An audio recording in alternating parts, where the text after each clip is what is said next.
Shalom semuanya, semangat pagi, selamat hari Senin.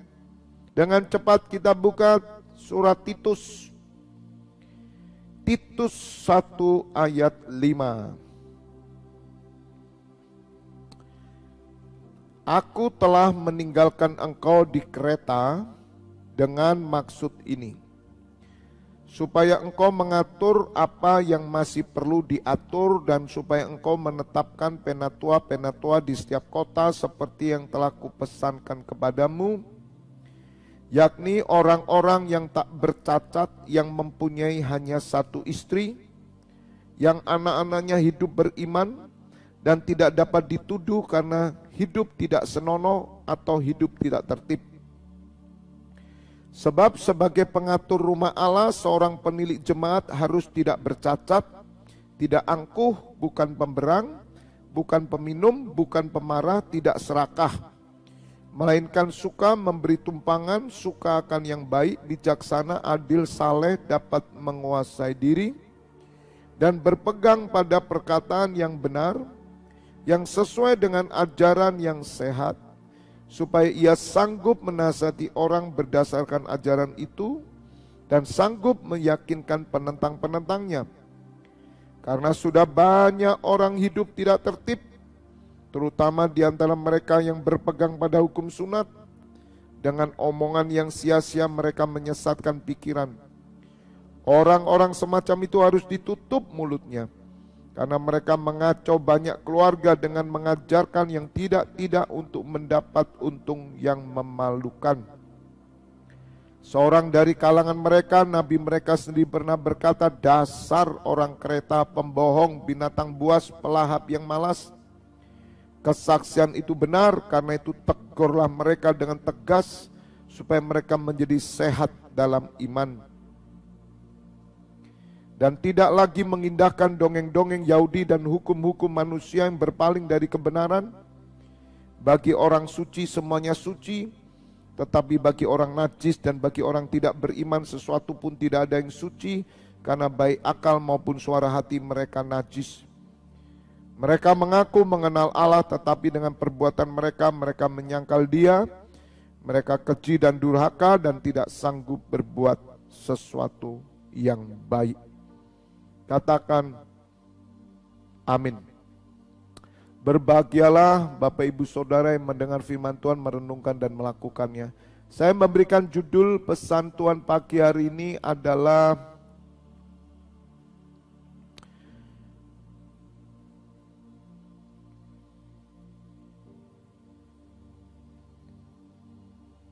menjadi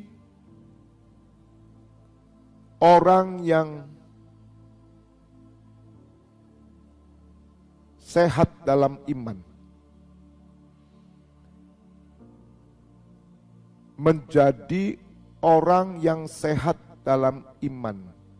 Atau ditulis aja sehat dalam iman. Bapak Ibu Saudara, saya mau menjelaskan dengan perlahan. Rasanya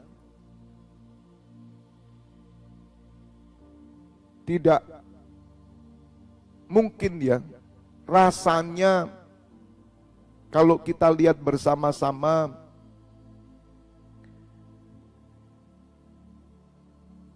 keadaan gereja, orang-orang yang melayani, orang-orang yang ada di dalam gereja, mungkin hanya berapa persen saudara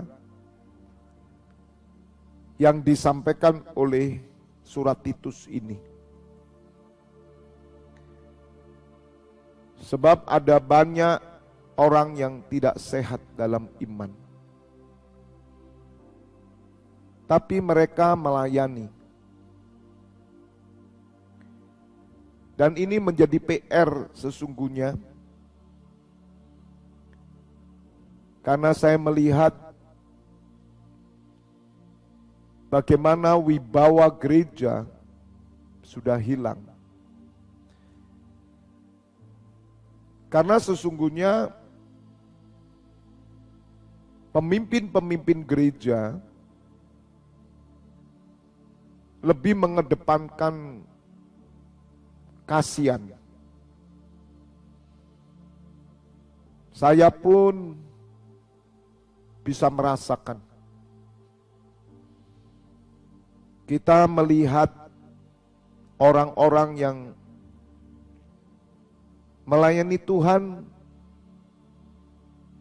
dengan kerinduan yang sangat menggebu-gebu. Sehingga ketika kita melihat orang ini mau melayani Tuhan di gereja, mengambil bagian pelayanan, kita senang. Tapi banyak kita kecolongan sebagai pemimpin. Karena mereka tidak masuk qualified seorang yang sehat dalam iman. Orang yang sehat dalam iman, merekalah yang menjadi pelayan-pelayan Tuhan. Karena surat Rasul Paulus kepada Titus ini menunjukkan satu kriteria sesungguhnya sebagai orang-orang yang melayani,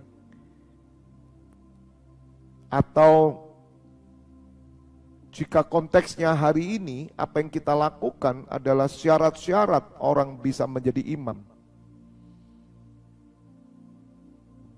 Bapak Ibu Saudara, sehat dalam iman itu salah satu syarat menjadi imam.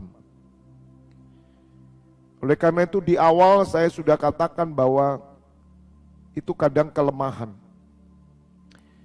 Kita hanya melihat satu sisi bahwa orang ini sangat-sangat rindu melayani Tuhan, tapi kita tidak lihat sehat dalam iman, tidak. Ternyata mereka seperti yang tertulis di surat Titus ini.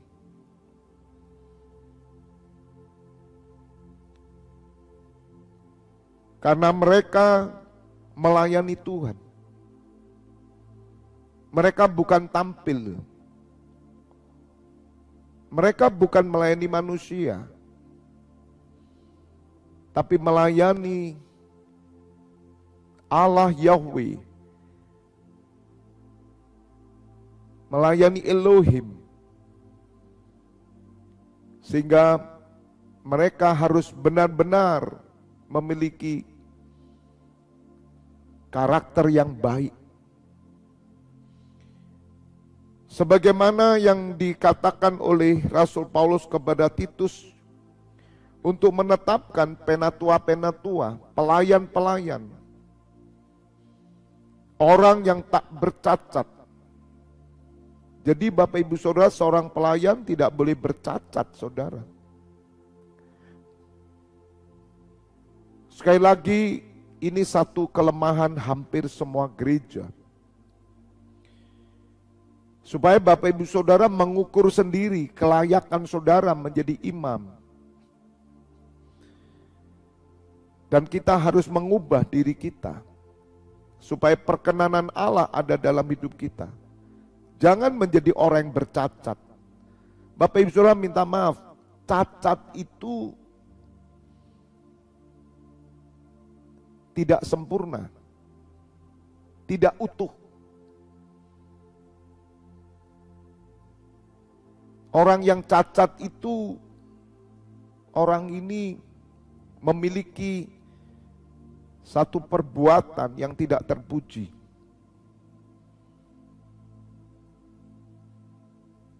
Bapak Ibu Saudara tidak boleh bercacat. Kalau kita melihat di perjanjian lama, persembahan itu harus hewan yang bersih. Tidak boleh bercacat, tidak boleh timpang, tidak boleh ciri. Kalau orang Jawa bilang itu tidak boleh ciri. Bersyukurnya di dalam Kristus pertobatan itu menyempurnakan kita. Kita harus belajar menjadi orang yang tak bercacat, cacat mulut, cacat hati, cacat perbuatan, cacat pikiran. Yang mempunyai hanya satu istri. Ini kalau penatuannya pada waktu itu laki.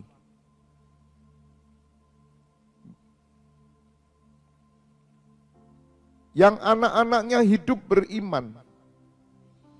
Bapak Ibu Saudara, tidak mudah. Ini firman Allah, Saudara. Makanya menjadi imam, kita ini harus benar-benar sempurna.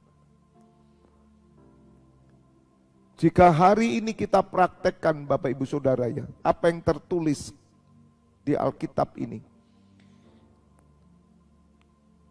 maka terjadi seleksi di semua gereja. Dan ada banyak yang harus turun dulu menjadi pelayan.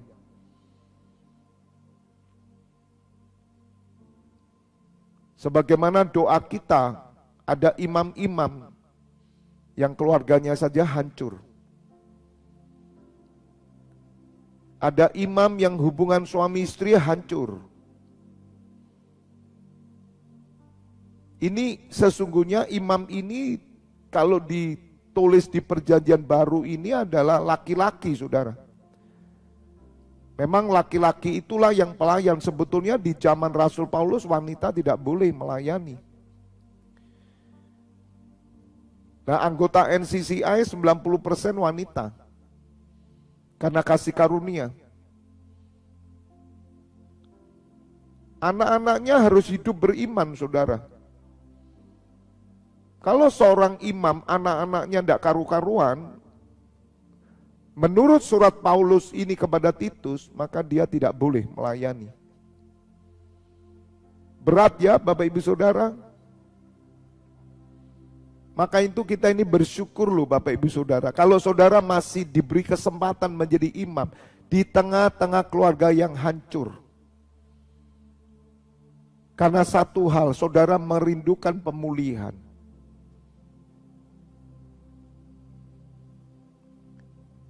Dan tidak dapat dituduh karena hidup tidak senonoh atau hidup tidak tertib.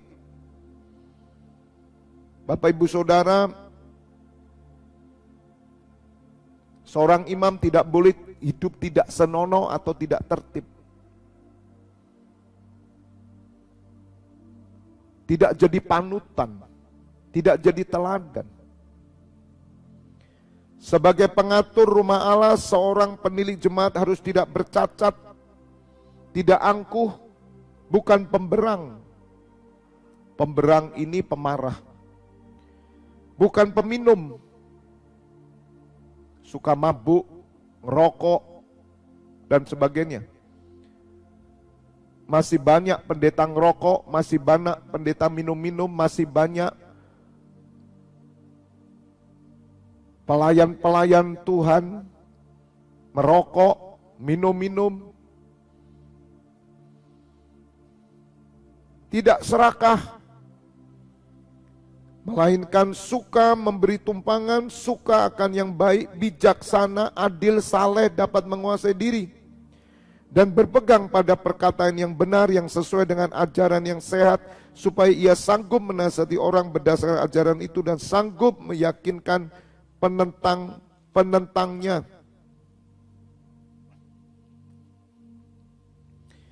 Bukan pembohong, bukan pemalas, bukan pelahap.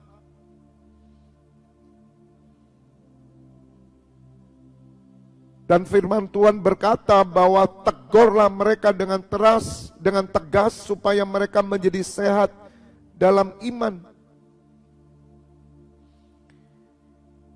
Bapak Ibu Saudara, mengapa Rasul Paulus menasihati muridnya Titus dengan nasihat ini, menjadi penatua, menjadi pelayan Tuhan yang benar-benar sesuai dengan standar Alkitab.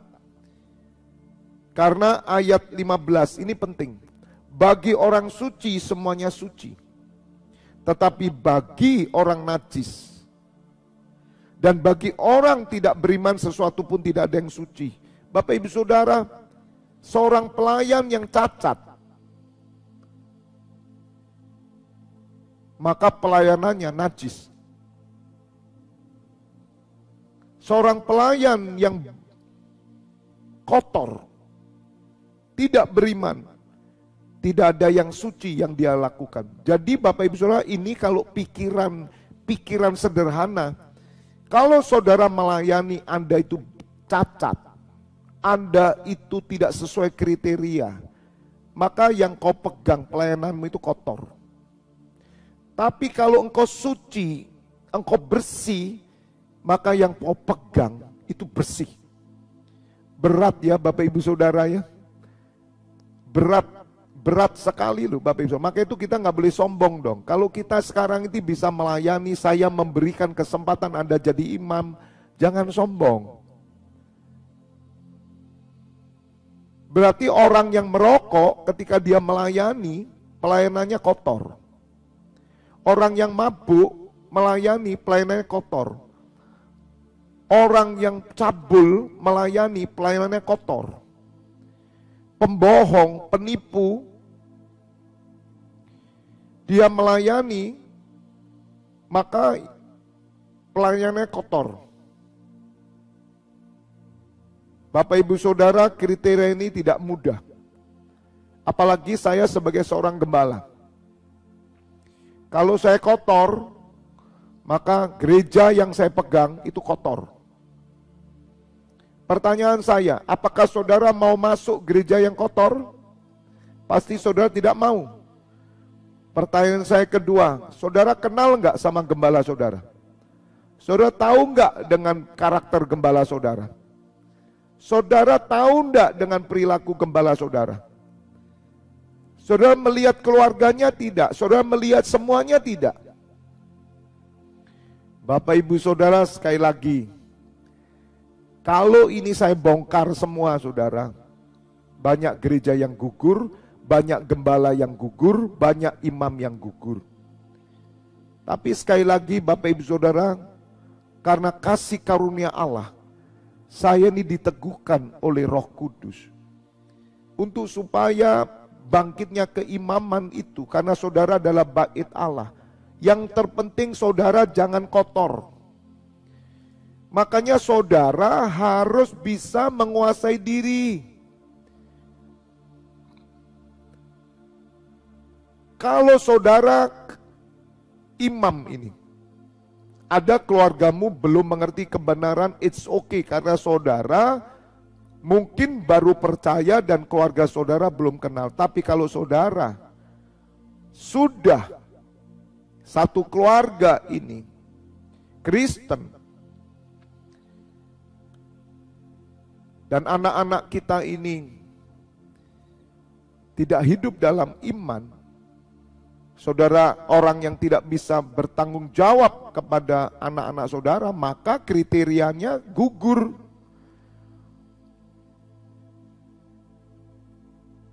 Jadi Bapak Ibu Saudara, jangan menganggap remeh pelayanan, jangan menganggap remeh penggembalaan. Makanya Rasul Paulus menulis ini. Bagi orang suci semuanya suci, tapi bagi orang najis dan bagi orang yang tidak beriman suatu pun tidak ada yang suci. Karena baik akal maupun suara hati mereka najis.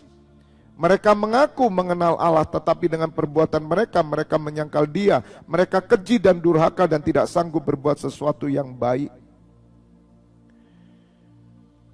Mari Bapak Ibu Saudara, kita menuju yang sempurna. Pagi hari ini saya jelaskan ke saudara supaya saudara menjadi orang-orang menghargai pelayanan. Dan pelayanan itu bukan sekedar tampil di gereja. Keimaman juga bukan sekedar pinter doa. Tapi bagaimana kita bisa melihat diri kita, melihat keadaan kita, supaya apa yang kita pegang suci, supaya apa yang kita pegang jadi berkat. Kalau hidupmu kotor, maka yang kau pegang kotor. Bapak, Ibu, Saudara, mari sehatlah dalam iman. Hiduplah dengan tertib, dengan baik. Baca ulang kriteria sebagai penatua, kriteria sebagai diaken, apa yang diajarkan Rasul Paulus, supaya kita ini bersyukur.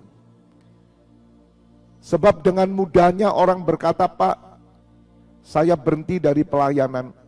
Saudara, orang yang ngomong kayak gini ini ya, ini orang sombong. Kamu bisa melayani ya,